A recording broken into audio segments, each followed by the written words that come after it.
जैन सभी को कैसे हो आप सभी लोग। उम्मीद है कि सारे लोग अच्छे होंगे, स्वस्थ होंगे। तो आप सभी का फिर से स्वागत है आज टी सीरीज के तीसरे क्लास में, तीसरे सेशन में। टी सीरीज के तीसरे सेशन में सभी का स्वागत है। आइए उस टाइम को बचाते हैं जो हम चाय पीने में गवा देते हैं। ठीक है, देखते हैं आज का पहला क्वेश्चन। पहला क्वेश्चन है कि संविधान सभा के संवैधानिक सलाहकार कौन थे। संविधान सभा के संवैधानिक सलाहकार कौन थे। संवैधानिक सलाहकार आपके वी एन राव थे। वी एन राव को 1946 में संविधान सभा का संवैधानिक सलाहकार नियुक्त किया गया था। ठीक है, और इन्होंने ही संविधान का पहला प्रारंभिक यानी ड्राफ्ट तैयार किया था। ठीक है, आगे आया क्वेश्चन है कि भारतीय संविधान की कौन सी अनुसूची राज्य और केंद्र शासित प्रदेश को राज्यसभा में सीटों का आवंटन से संबंधित है। तो इसका जो करेक्ट आंसर हो जाएगा आपका वो जगह चौथी अनुसूची में राज्य और केंद्र शासित प्रदेश के लिए राज्यसभा में सीटों का आवंटन का प्रावधान है। ठीक है, यही सातवीं अनुसूची में बात करें तो सातवीं अनुसूची में केंद्र राज्य के शक्तियों का विभाजन का चर्चा है। ठीक है, आगे आया कि कानून के समक्ष समानता का विचार भारतीय संविधान के किस देश से लिया गया है। कानून के समक्ष समानता का अधिकार संविधान के भारतीय संविधान में जो है आपके समक्ष समानता अधिकार कानून के समक्ष समानता अनुसार वो किस देश के संविधान से ली गई है। तो इसका जो करेक्ट आंसर हो जाएगा वो बी हो जाएगा, आपके ब्रिटेन से ली गई है। और जो आपके आर्टिकल 14 में चर्चा है। ठीक है, आर्टिकल 14 में दो बातें है, कानून के समक्ष समानता जो ब्रिटेन से ली गई है और दूसरा कानून के समक्ष कानून का समान संरक्षण जो अमेरिका से लिया गया। ठीक है, आगे भारतीय संविधान का कौन सा अनुच्छेद समान नागरिक संहिता से संबंधित है। भारतीय संविधान का कौन सा अनुच्छेद समान नागरिक संहिता से संबंधित है। तो आर्टिकल 44 बी। आर्टिकल 44 जो राज्य नीति निर्देशक तत्वों के आर्टिकल आपके भाग 4 में आपके जो है आर्टिकल 44 में पूरे देश के लिए समान नागरिक संहिता लागू करने के निर्देश देता है। ठीक है, हाल ही में अभी उत्तराखंड में इसे लागू कर दिया गया है और ये लागू करने वाला उत्तराखंड पहला राज्य है। ठीक है, आगे स्वतंत्र भारत के प्रथम कानून आयोग की स्थापना कब की गई थी।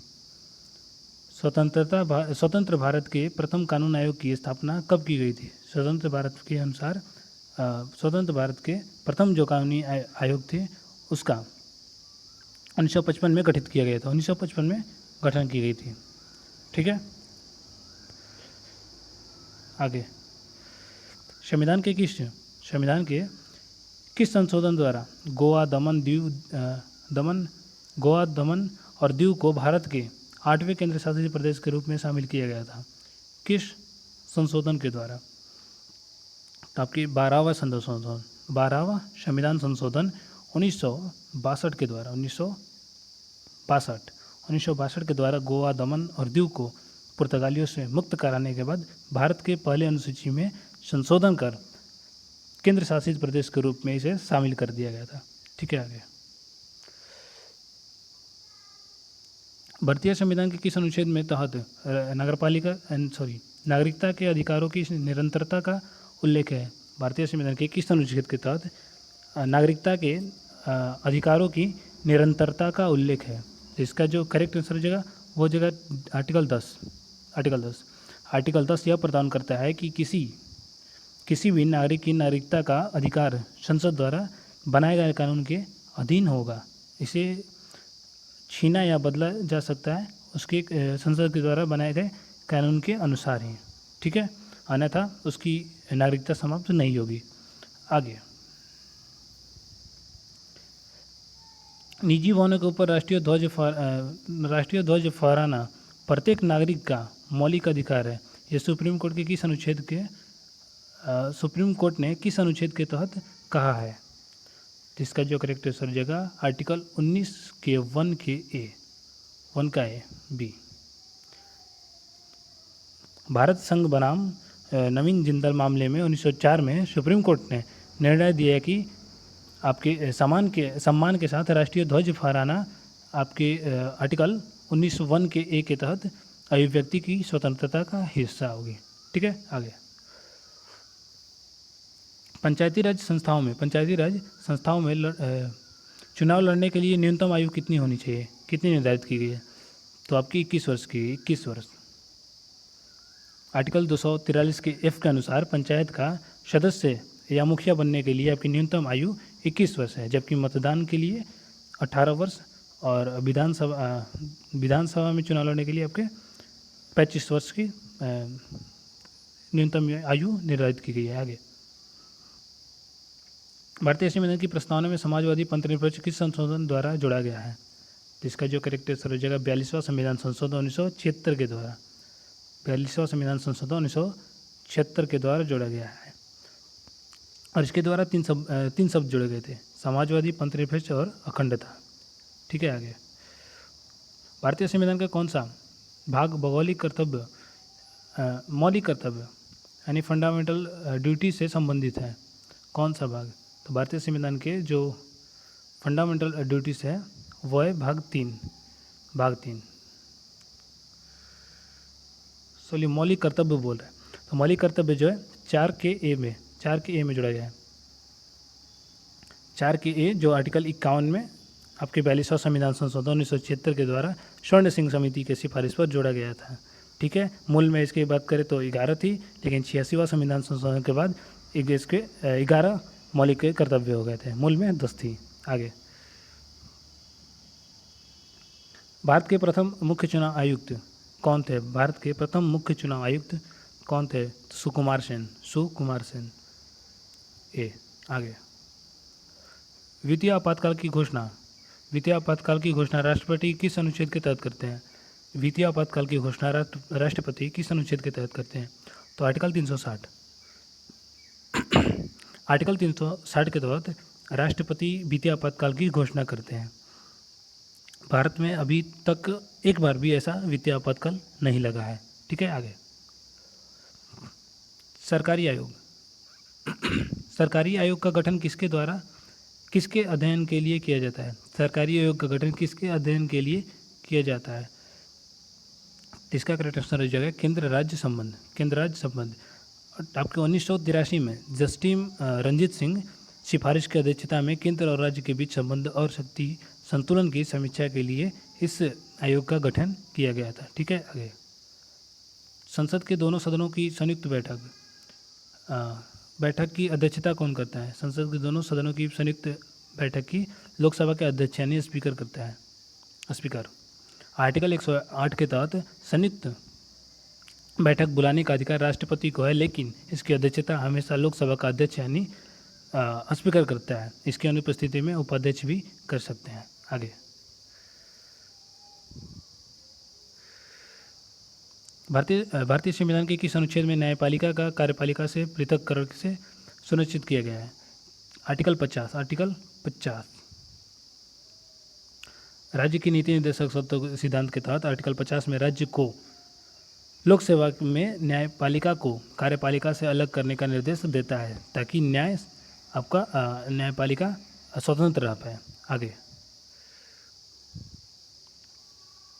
भारतीय संविधान का अनुच्छेद 21 किसके विरुद्ध संरक्षण प्रदान करता है? भारतीय संविधान का आर्टिकल 21 किसके विरुद्ध संरक्षण प्रदान करता है? तो इसका जो करेक्ट आंसर हो जाएगा आपका सी, कार्यपालिका तथा विधायिका दोनों के विरुद्ध। कार्यपालिका तथा विधायिका दोनों के विरुद्ध आपके आर्टिकल 21 में जो है प्राण एवं दैहिक स्वतंत्रता का अधिकार देता है। ठीक है, इसे किसी भी मनमाने विधायी या कार्यपालिका एक्शन द्वारा नहीं छीना जा सकता, जब तक कि कोई कानूनी द्वारा आपका स्थापित प्रक्रिया न हो। ठीक है, आगे आर्टिकल 370 का मुख्य मौसादार कौन था? आर्टिकल 370 का मुख्य मौसादाकार कौन था? गोपाल स्वामी अयंकर। संविधान सभा के सदस्य और बिना विभागीय केंद्रीय मंत्री गोपाल साइनी अयंकर ने आर्टिकल 370 का मसौदा तैयार किया था, जिसने जम्मू कश्मीर को विशेष स्वतंत्रता दी थी, जिसे 2019 में आपके निष्प्रभावी कर दिया गया था। ठीक है, आगे लोकसभा में अविश्वास प्रस्ताव लाने के लिए कम से कम कितने सदस्य के समर्थन की आवश्यकता होती है? लोकसभा में अविश्वास प्रस्ताव पेश करने के लिए कितने सदस्य की समर्थन की आवश्यकता होती है? तो आपके लोकसभा के नियम के अनुसार सरकार के खिलाफ अविश्वास प्रस्ताव को पारित करने के लिए अविश्वास प्रस्ताव को स्वीकार करने के लिए सदन में कम से कम 50 सदस्य का लिखित समर्थन अनिवार्य है। तो इसका करेक्ट आंसर हो जाएगा सी, 50 सदस्य। आगे, किस संविधान संशोधन द्वारा शिक्षा के अधिकार को मौलिक अधिकार बनाया गया था? किस संविधान संशोधन के द्वारा? तो 86वां संविधान संशोधन 2002 के द्वारा आर्टिकल 21 के ए जोड़ा गया था, जिसके तहत 6 से 14 वर्ष के बच्चों को मुफ्त और अनिवार्य शिक्षा मौलिक अधिकार में आपका जोड़ दिया गया है। ठीक है, आगे, भारत के नियंत्रक एवं महालेखक यानी कैग की नियुक्ति किसके द्वारा की जाती है? भारत के जो कैग होते हैं उसकी नियुक्ति किसके द्वारा की जाती है? राष्ट्रपति के द्वारा। राष्ट्रपति संविधान के आर्टिकल 148 के तहत भारत के नियंत्रक एवं महालेखक परीक्षक यानी कैग की नियुक्ति राष्ट्रपति के द्वारा की जाती है, जिसका कार्यकाल 6 वर्ष या 65 वर्ष की आयु तक होती है। आगे, राज्यसभा का पदेन सभापति कौन होता है? राज्यसभा का पदेन सभापति आपके उपराष्ट्रपति होते हैं। आर्टिकल 64 और 79 का जो एक है उसके अनुसार भारत का राष्ट्रपति आधिकारिक रूप से राज्यसभा का पदेन सभापति होता है। इन्हें उपराष्ट्रपति का पद नहीं बल्कि राज्यसभा के सभापति का पद का ही वेतन जो मिलता है वो मिलता है। ठीक है, आगे, नए राज्य का गठन तथा सीमा में परिवर्तन अधिकार किसे प्राप्त है? नए राज्य का गठन अथवा सीमा में परिवर्तन करना किसको को ये शक्ति प्राप्त है, किसको अधिकार प्राप्त है? तो संसद को। अनुच्छेद 3 के तहत भारतीय संसद को साधारण बहुमत से कानून पास करने, नए राज्य का निर्माण या उनके नाम सीमा बदलाव में परिवर्तन करने का पूर्ण अधिकार है संसद को। आगे, भारतीय संविधान के किस अनुच्छेद को डॉक्टर भीमराव अम्बेडकर ने संविधान का हृदय आत्मा कहा है? आर्टिकल 32 में है संवैधानिक उपचारों का अधिकार प्रदान करता है आपको। ठीक है, इसके तहत नागरिक अपने मौलिक अधिकार के हनन पर आर्टिकल 32 के तहत सुप्रीम कोर्ट सीधे पहुंच सकता है और आर्टिकल 226 के तहत सीधे हाई कोर्ट पहुंच सकता है और उसके 5 प्रकार की रिट जारी करने की आपको मिला है अधिकार। आगे, 5 प्रकार की रिट जारी कर सकते हैं। आगे, कि भारतीय संविधान में मूल संरचना का सिद्धांत किस प्रसिद्ध मामलों में प्रतिपादित किया गया था? इससे जो करेक्ट आंसर है वो 24 जनवरी, आपका जो 24 जनवरी 1973 को केशवानंद भारतीय केस था, उसमें सुप्रीम कोर्ट ने 13 जजों के बेंच में ऐतिहासिक फैसला सुनाया था और कहा कि जो आपके संसद संविधान में संशोधन तो तय कर सकती है, लेकिन उसके मूल ढांचा जो है उसे नष्ट नहीं कर सकती है। ठीक है, आपका इसका जो करेक्ट आंसर है बी है केशवानंद भारतीय केस में। ठीक है, भारतीय मामले में।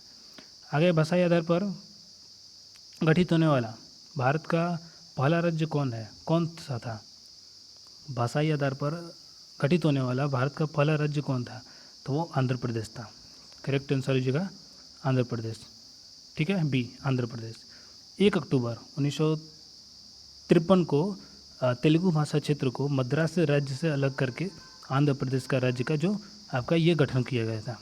ठीक है, इसके लिए जो पट्टवी श्रीरामुलु एक नाम के तो व्यक्ति उन्हें 26 दिन तक भूख हड़ताल पर बैठे, जिसके बाद उनकी मृत्यु होगी। उनकी मृत्यु के बाद आंदोलन और भी ज़्यादा तेज़ी से बढ़ा, जिसके कारण इन सरकार को आपके भाषाई आधार पर गठन करना पड़ा। तो भाषाई आधार पर गठन करने वाला पहला राज्य आंध्र प्रदेश है। ठीक है, इसे 1 अक्टूबर 1953 को आपके भाषाई आधार पर बांट किया गया था। ठीक है, आगे, संसद के किसी सदस्य की अयोग्यता के संदर्भ में निर्णय कौन लेता है? संसद के किसी सदस्य की अयोग्यता के संदर्भ में निर्णय कौन लेता है? तो इसका जो करेक्ट आंसर है जगह बी, चुनाव आयोग के सलाह पर राष्ट्रपति। आर्टिकल 103 के अनुसार दल बदल के मामले को छोड़कर संसद की अन्य जो भी आयोग्यता के प्रश्न पर निर्णय जो है वो राष्ट्रपति केंद्रीय चुनाव आयोग की अनिवार्य सलाह के अनुसार लेते हैं। ठीक है, आगे किस समिति की सिफारिश पर भारत में पंचायती राज्य व्यवस्था की स्थापना की गई थी? किस समिति की सिफारिश पर भारत में पंचायती राज्य व्यवस्था की स्थापना की गई थी? तो वो की गई थी बलवंत राय मेहता समिति के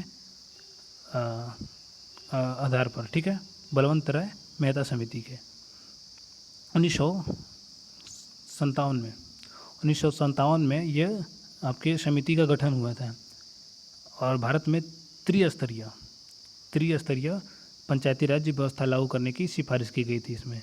ठीक है, जिसे सबसे पहले आपके 2 अक्टूबर 1969 में राजस्थान के नागौर में ये आपके पंचायती राज्य का गठन हुआ था।